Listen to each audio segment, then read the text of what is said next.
Friend, আমাদের এই জীবনটা না দইয়ের মতো। আপনি টক দই খেয়েছেন না? কীরকম লাগে? খুবই সুস্বাদু, তাই না? আচ্ছা, যদি এই দইয়ের মধ্যে আমরা চিনি মিশিয়ে খাই, চাট মশলা মিশিয়ে খাই, তো কেমন লাগে? খুবই সুস্বাদু, তাই না? ডিয়ার ফ্রেন্ড, এখন একটি কাজ করবেন।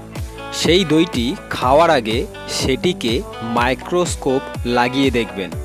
আপনি তার মধ্যে এত ব্যাকটেরিয়া দেখতে পাবেন, এত পোকামাকড় দেখতে পাবেন যে খাওয়ার কথা তো ছেড়ে দিন, কখনো দইয়ের দিকে তাকাতেই পারবেন না। তো প্রিয় বন্ধু, এই জীবনটাও দইয়ের মতন। এতে চিনি মিশান, এতে চাট মশলা মিশান, আর এটার আনন্দ নিন।